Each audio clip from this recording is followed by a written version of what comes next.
Hello दोस्तों, आप लोगों के समक्ष प्रस्तुत करने जा रही हूँ एक और रोमांटिक कहानी। इसी तरह की कहानी सुनने के लिए मेरे चैनल को सब्सक्राइब करें और अगर कहानी पसंद आए तो एक लाइक ज़रूर दें। और चलिए बढ़ते हैं कहानी की तरफ।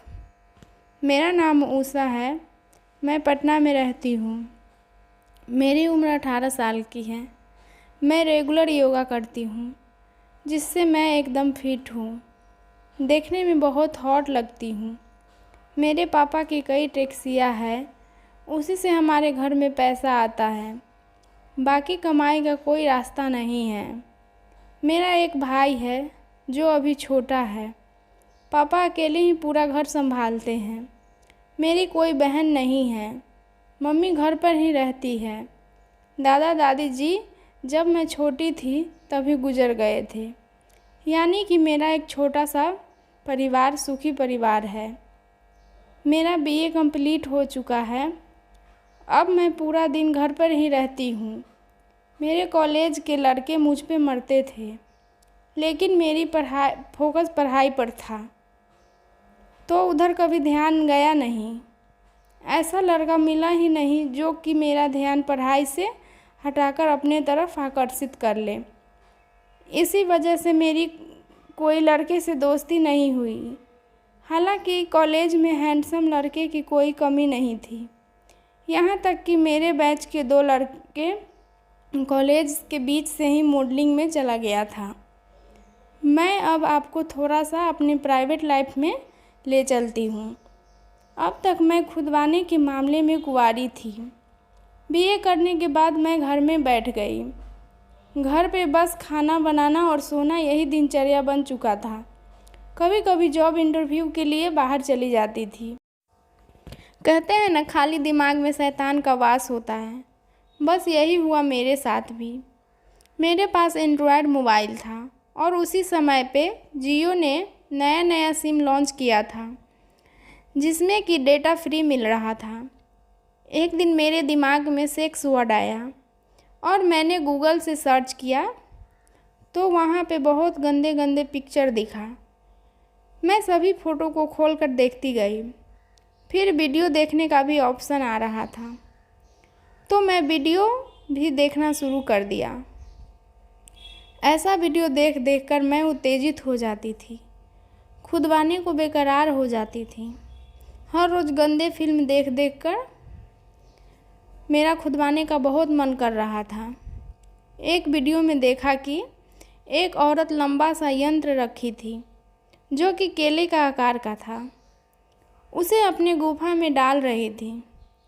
फिर एक वीडियो में देखा कि कुछ महिलाओं अपने हाथ से अपने गुफा में सब्जियां जैसे बैगन कुकुम्बर डाल रही थी। जैसे ही मैंने ये वीडियो देखा, मैं तुरंत अपने किचन में गया और एक खीरा ले आई और रूम का गेट बंद करके अपने गुफा में डालने का कोशिश करने लगी, लेकिन ये भीतर घुस नहीं रहा था। तब मैं कुछ और वीडियो देखा जिसमें कि लेडीज़ अपने अंगुली को अपनी गुफा में डालकर मज़े लेती थी।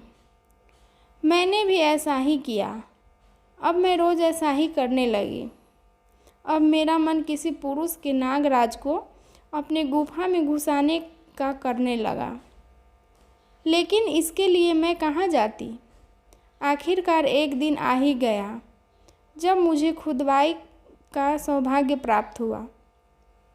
एक दिन की बात है, मेरे मोहल्ले का एक लड़का था जो काफ़ी सीधा बनता था, कभी किसी लड़की की तरफ नहीं देखता था।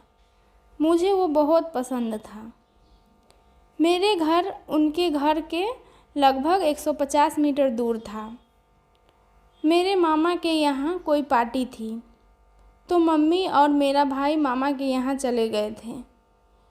मैं और पापा घर पे ही थे।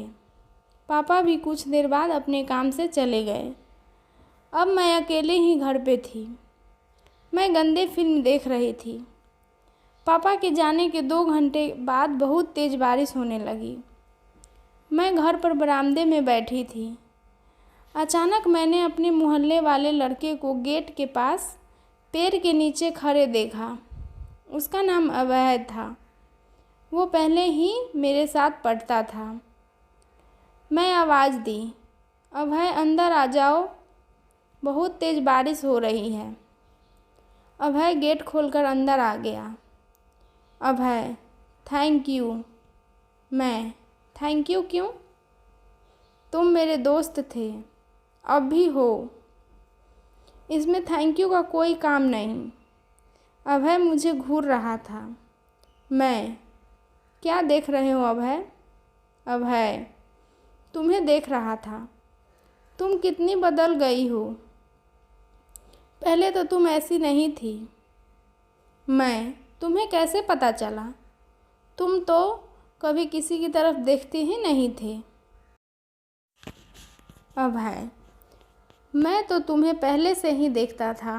मैं, झूठ क्यों बोल रहे हो?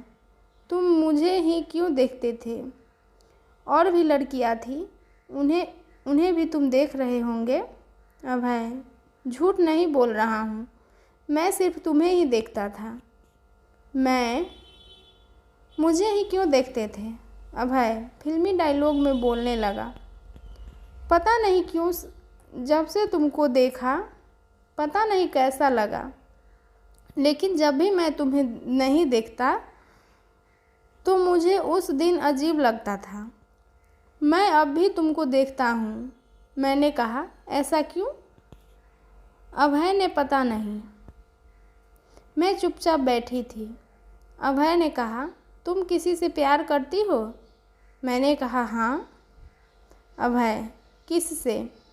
मैंने कहा, बता दूँ? अभय का चेहरा लाल पीला हो रहा था। मैंने कहा, तुमसे। अभय की खुशी का तो ठिकाना नहीं रहा। अभय ने कहा, तो पहले क्यों नहीं बोल दिया? मैंने कहा, कभी देखते भी थे तुम मेरी तरफ? अभय और मैं दोनों लोग पास पास सटकर कुछ देर बैठ गए। अभय ने मुझे अपनी बाहों में भर लिया। कहने लगा, जो मैं आज तक नहीं बोला किसी से, वो मैं आज तुमसे बोलता हूँ। फिर अभय ने बोला, आई लव यू। मैं भी खुशी से अभय को बाहों में भरकर लव यू टू बोलने लगी। अभय ने मुझे चूम लिया। मैं मन ही मन खुश हो गई। मैंने भी अभय को चूम लिया। अभय ने फिर मुझे हंसते हुए चूमा। मैंने भी अभय को फिर से चूमा। इसी तरह से हम दोनों की शुरुआत की। अभय शर्मा रहा था, लेकिन मुझे खुदाने का बड़ी बेचैनी हो रही थी। मैं अभय की गोद में बैठ गई। अभय मुझे कस के पकड़ लिया। अभय गले को चूम रहा था। मैं गर्म होने लगी। बारिश खूब तेज़ हो रही थी। किसी के आने का कोई डर नहीं था। हम दोनों बरामदे में ही चुम्मा चाटी कर रहे थे। उससे मेरे होठ पे अपना होठ रखकर और चूमने लगा। मैं भी उसका साथ दे रही थी। वह मेरी ओठ को काट काट कर चूस रहा था। उसको मैंने भी पकड़ लिया। मेरे होठ को अपने होठ से चिपकाकर ज़ोर ज़ोर से मेरे ओठ चूसने लगा। मेरा ओठ चूसते चूसते काला हो गया। मैं भी उसके होठ को ज़ोर ज़ोर से चूस रही थी। वह भी मेरे ओठ को रस निचोड़ निचोड़ कर पी रहा था। मेरे गुलाब जैसे होठ को रसगुल्ले की तरह खा रहा था। मुझे पहली बार किसी के चूमने का एहसास हो रहा था। मुझे बहुत मज़ा आ रहा था। मैंने उस दिन हाफ लोअर और टी शर्ट पहन रखी थी। वह मेरे संतरे को घूर रहा था। उसे मेरे संतरे को छूने से डर लग रहा था। कुछ देर बाद बड़ी हिम्मत करके मेरे संतरे पे हाथ रख दिया। किस करते करते उसकी हिम्मत बढ़ रही थी। मैंने कहा, कुछ भी करो, आज से मैं तेरी हो गई। वह अब मेरे होठ को चूसते चूसते मेरे संतरे भी दबाने लगा। मेरे पड़ोसी के घर का कोई देख न ले, इसलिए मैं उसके साथ अपने रूम में चली आई। उसने फिर वही कार्यक्रम जारी रखा। मैंने उससे तने नागराज पर आकर अपना हाथ रख दिया। वो समझ गया मैं खुदवाने को बेकरार हूँ। उसने मेरी टी शर्ट निकाल दी। मेरी सफ़ेद रंग की ब्रा में मेरी संतरा बहुत ही ज़बरदस्त लग रही थी। अभय ने मेरे संतरे को दबा रहा था। आज पहली बार कोई दूसरा मेरे संतरे को दबा रहा था। मुझे बहुत मज़ा आ रहा था। अभय ने अपने दोनों हाथों में मेरे संतरे को लेकर खेलने लगा। अभय ने मेरी ब्रा निकाल दी। मेरी संतरा के दर्शन करके दोनों संतरा को रसपान करने लगा। उसने अपना मुंह मेरे संतरे के निप्पल पर रख दिया। अभय ने मेरी दोनों संतरा के निप्पल को बारी बारी से पीना शुरू किया। मैंने उसका सर अपने चुच्चों में सटा दिया। अभय मेरी संतरे को दबा दबा कर चूस रहा था। अभय मेरे संतरे को चूसने में मस्त था, तो मैं तेज तेज से सांस ले रही थी। मैं गरम गरम सांसें छोड़ रही थी। उसने मेरे संतरे का रस पीकर रुक गया। अभय ने मेरा लोअर को नीचे सरका दिया। मेरी लोअर को नीचे करके निकालकर उसने मुझे पैंटी में कर दिया। अभय के सामने मैं पैंटी में खड़ी थी। मुझे शर्म आ रही थी। अभय ने मेरी पैंटी पे अपना हाथ रखकर गुफा को सहलाने लगा। मुझे बहुत अच्छा लग रहा था। वो मुझे गुदगुदी कर रहा हो।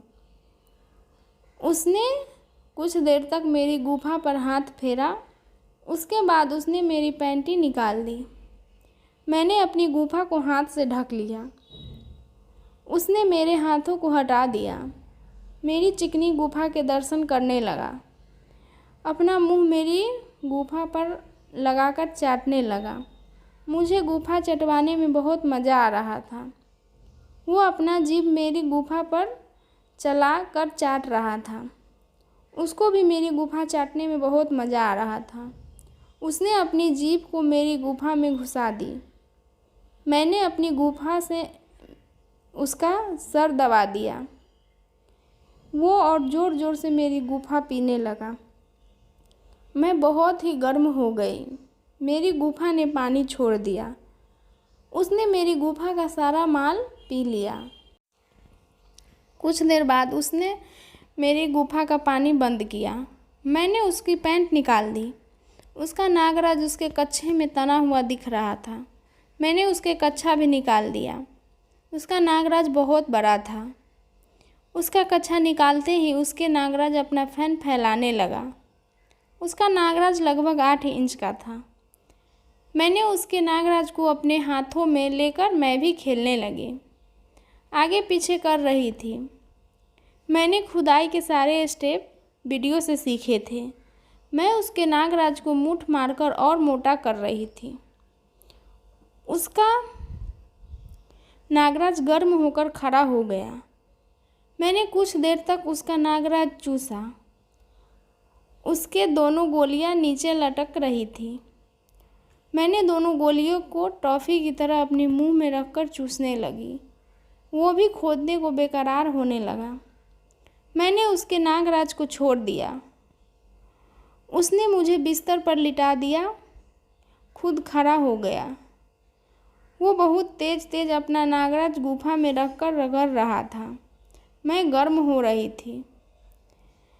मेरी गुफा भी गर्म हो रही थी। बड़ा हॉट फील आ रहा था।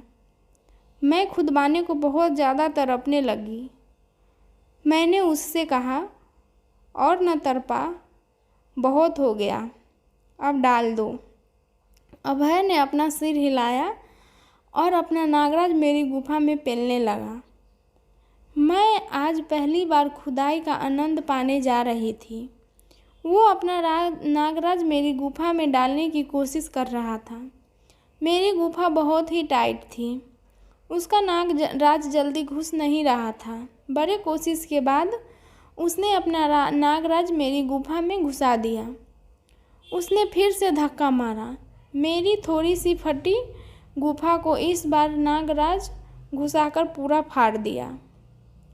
मैंने ज़ोर से चिल्लाया। वह डर गया और उसने खुदाई की रोक दी। मैं चुप हो गई। अभय ने फिर से अपना नागराज मेरी गुफा में डालकर खोदने लगा। इस बार मैं धीरे धीरे सिसकियाँ लेने लगी और खुदवाने लगी। मैं अब धीरे धीरे सिसक रही थी। उसने मेरी गुफा में अपना नागराज से लगातार धक्का मार रहा था। मैं सिसकती रही। मेरी गुफा में उसका नागराज लपालप अंदर बाहर हो रहा था। उसकी खुदाई की स्पीड बढ़ती ही जा रही थी। वो अपना पूरा नागराज मेरी गुफा में डाल रहा था।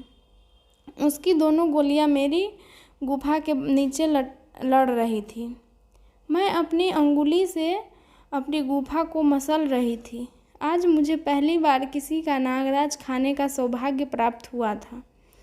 उसका नागराज आज मुझे असली खुदाई का एहसास करा रहा था। कुछ देर बाद उसने मेरी गुफा में अपना नागराज बाहर निकाला। उसका घुटना दर्द करने लगा था। उसने मुझे खड़े करके झुका दिया। उसने अपना नागराज पीछे से मेरी गुफा में डाल दिया। उसने मेरी कमर पकड़ी, जोर से धक्का मारकर अपना नागराज जड़ तक घुसा दिया। मैं चीख रही थी। उसकी ताबड़तोड़ खुदाई ने मेरी गुफा से पानी निकाल दिया। उसने मेरी गुफा को खोद खोद कर भरता बना डाला। मेरी गुफा बार बार अपना पानी छोड़ रही थी। बड़ा मज़ा आ रहा था। वो अब झरने वाला हो गया। खड़े खड़े ही मेरे साथ खुदाई कर रहा था। अभय ने अपना नागराज निकाला और मेरी मुंह के सामने करके मूठ मारने लगा। मैंने जल्दी से अपना मुंह खोल दिया। उसने मूठ मारकर अपना सारा माल मेरे मुंह में गिरा दिया। मैंने सारा माल पी लिया। मुझे उसके नागराज का विष बहुत अच्छा लगा। हम दोनों नंगे ही बिस्तर पर चिपक कर लेट गए। 1 घंटा बाद उसने अपना कपड़ा पहना और चला गया। मैं कुछ देर नंगी ही लेट कर खुदाई के बारे में सोच रही थी। मैं भी कुछ देर बाद अपने कपड़े पहन लिए। जब भी मौका मिलता हम दोनों खूब खुदाई करते। ऐसा नहीं है कि हम लोग का दिन हमेशा मस्ती में ही गुजरा। 1 महीना मेरा पीरियड रुक गया। हम लोग जोश जोश में बिना कोई सुरक्षा के ही खुदाई करने लगे थे। जब हमने प्रेगनेंसी चेक की तो मैं प्रेग्नेंट थी। मैंने इसकी जानकारी अभय को दी। हम लोग पूरी तरह से डर गए थे। इसी बीच मेरी प्रेगनेंसी की जानकारी माँ को पता चल गया। पता ना उसको कैसे पता हुआ, लेकिन माँ तो माँ होती है ना। माँ हमेशा आपके साथ खड़ी होती है। माँ के माध्यम से पापा को जानकारी मिली। अब तो मेरा कोई खैर नहीं। मेरी दिन रात क्लास लगने लगी। मैं बच्चे को खोना नहीं चाहती थी। मेरे लाइफ में इतना बुरा दिन पहली बार देखने को मिला था। कहते हैं ना कि समय के साथ साथ सब कुछ बदल जाता है। अभय को सरकारी नौकरी का कॉल लेटर आ गया। इसके बाद मेरे फैमिली के लोग अभय की फैमिली से हमारे शादी की बात करने गए। अभय अपने पेरेंट्स को पहले ही मना चुका था। कुछ दिन के बाद ही हम लोग का एंगेजमेंट हो गया। अभय की ज्वाइनिंग के बाद हमारा शादी धूमधाम से हुआ।